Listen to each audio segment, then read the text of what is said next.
میرے خیال میں جو فورن پالیسی کے بارے میں ایک ریویو کی ضرورت ہے کہ ہم کہاں کھڑے ہیں, اس وقت ٹرینڈز کس طرف جا رہے ہیں, ہندوستان کیا کر رہا ہے, ایران کیا کر رہا ہے, سعودی عربیہ, ترکی کیا کر رہا ہے. میرے نظر میں 4 مسلم میڈرن پاورز ایمرج کر رہے ہیں, پاکستان, ٹرکی, ایران اینڈ سعودی عربیہ, جن کا علاقائی کردار بڑا اہم ہوگا.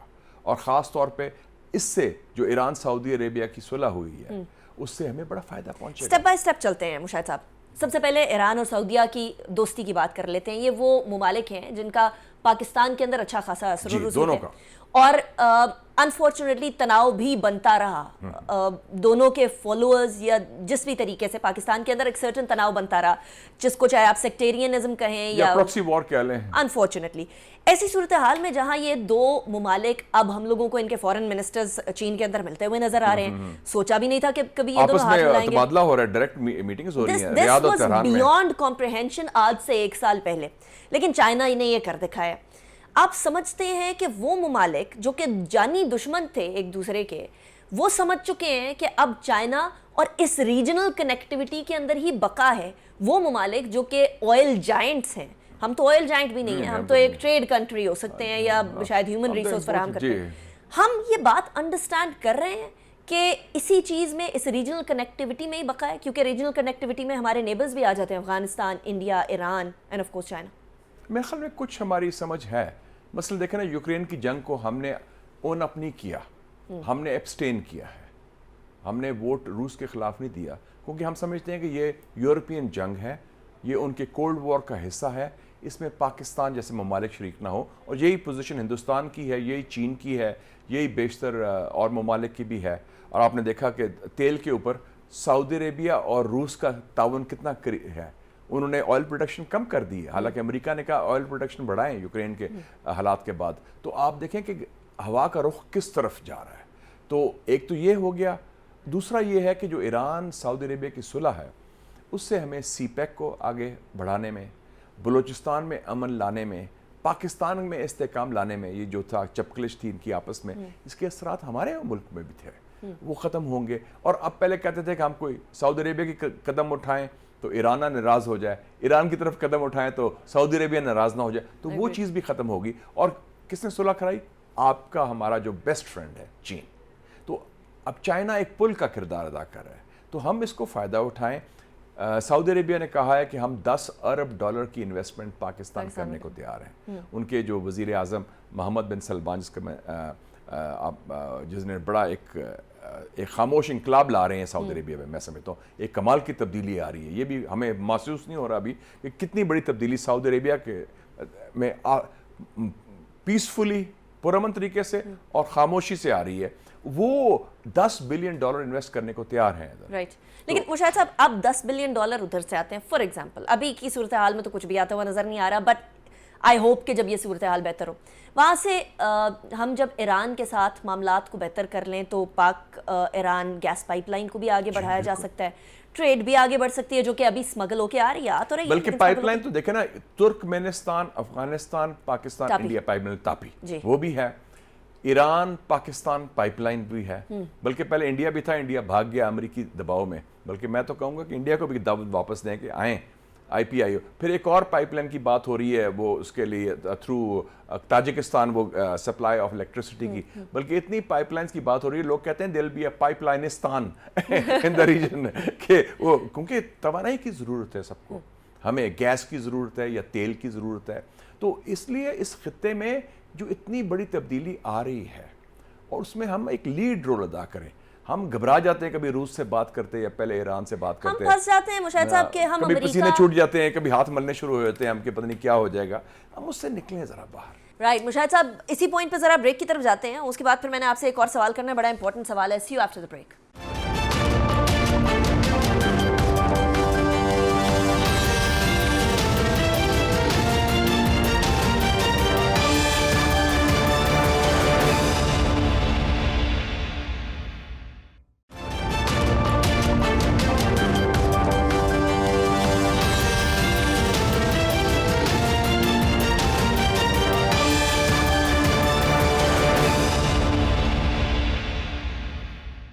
Welcome back after break. Break پہ جانے سے پہلے دنیا کے اندر کس طریقے سے سیاست تبدیل ہو رہی ہے اور سیاست کے ساتھ ساتھ دنیا کی پوری شکل ہی تبدیل ہو رہی ہے.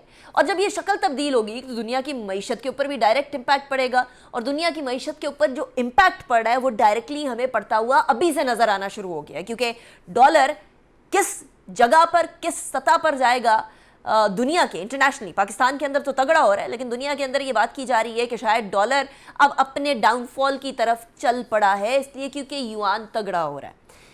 مشاہد حسین سید صاحب, ایک اور شفٹ بھی آ رہا ہے, اور وہ شفٹ ہے کرنسی شفٹ. ابھی تک ڈالر دنیا میں رول کرتا آیا, اور ڈالر کی بیسس کے اوپر ابھی تو پاکستان اچھا خاصا ڈیٹ میں بھی ہے. معاملہ یوان کی طرف چلتا آ رہا ہے. رشیا چائنا کی بات ہو گئی, سعودیہ چائنا کی بات ہو گئی, انڈیا کے ساتھ دوستی کرانے کی بات کر رہا ہے رشیا کہ چائنا اور انڈیا کی بھی دوستی کرا دی جائے. اس سارے کے اندر پاکستان کیسے فائدہ اٹھائے؟ دیکھیں نا, یہ بڑی امپورٹنٹ بات کی. جو امریکی بالادستی تھی سیاست پر اور معیشت پر, اس کی ایک ستون ڈالر تھا, دا آل مائٹی ڈالر, گرین بیگ جسے کہتے ہیں. وہ اب ڈالر کو فیصلہ کر لیا. چین روس نے کہا کہ ہماری ٹریڈ ڈالر میں نہیں ہوگی. سعودی عربیہ اور چائنا نے فیصلہ کر لیا کہ ہم شروعات کرتے ہیں یوان میں ٹریڈ کا, اور انڈیا نے بھی اناؤنس کیا کہ 18 ملکوں کے ساتھ وہ اپنے کرنسی میں ٹریڈ کریں گے. ہمارے خود کرنسی سواپ ایگریمنٹس ہیں چائنا کے ساتھ. اب میں نے سنا ہے, اور میں چائنا گیا بھی تھا حال ہی میں, کہ انہوں نے کہا ہے کہ یہ جو نیکسٹ سی پیک کا پروجیکٹ ہے PML-1 مین لائن 1 جو ریلوے کا ہے, اس کا بیشتر کمپوننٹ جو ہے وہ یوان میں ہوگا, ڈالر میں نہیں ہوگا. رائٹ. تو یہ ہم بھی اس میں آ رہے ہیں. So is this the collapse of dollar? Collapse dollar نہیں, ڈالر اب کی بالادستی کمزور ہو رہی ہے کیونکہ امریکہ کی بالادستی کیونکہ امریکہ میں بھی اب یہ گفتگو ہونے لگ گئی ہے کہ کیا یہ کولیپس آف ڈالر کی طرف. ہاں, لوگ وہ تو بات کر رہے ہیں, وہ گھبرا گئے ہیں بڑے ایک دم, لیکن یہ کولیپس تو نہیں کہہ سکتے. ڈالر کی ابھی بھی ہے اسٹرینتھ کافی, کیونکہ کئی کرنسیز جو ہیں ڈالر سے پیکڈ ہیں, لیکن ڈالر کی کمزوری امریکہ کے, چونکہ وہ جیسے آپ نے کہا تھا کہ یونیپولر ورلڈ نہیں ہے, کہ سول سپر پاور نہیں رہا, اب ملٹی پولر ورلڈ ہے, اس میں ملٹی لیٹرل فیصلے ہوں گے, اور اس میں نئی قوتیں آ گئی ہیں جس میں چائنا صف اول ہے. رائٹ.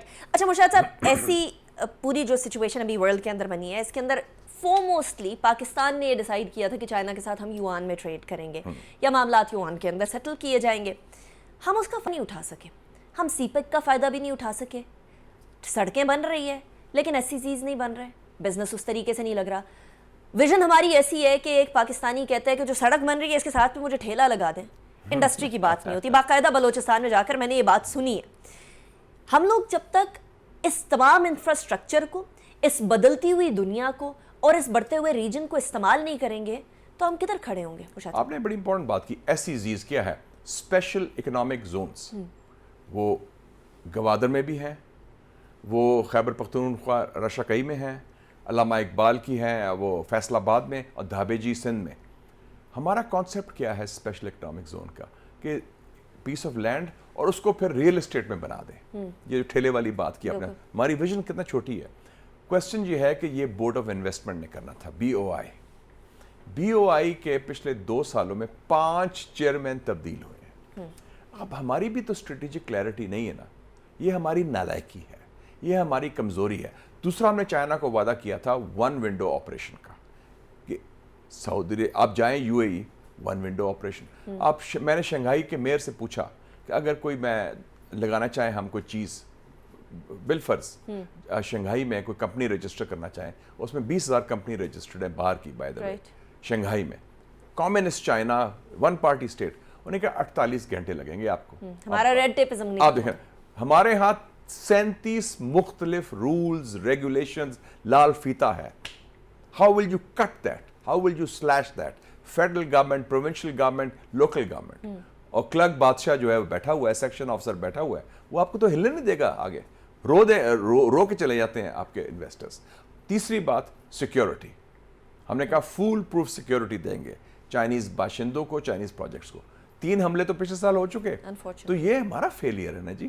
آپ جو کہتے ہیں کہ سی پیک نے 85,000 جابز دیے, سی پیک نے 6,500 میگا واٹس دیے, سی پیک نے $26 ارب کی انویسٹمنٹ دی, سی پیک نے 28,000 اسٹوڈنٹس کو چائنا میں موقع دیا پڑھنے کا اسکالرشپس پر. تو سی پیک نے آپ کو وہ ٹرانسمیشن لائنز دیں, گوادر پورٹ زندہ ہو گیا, تھر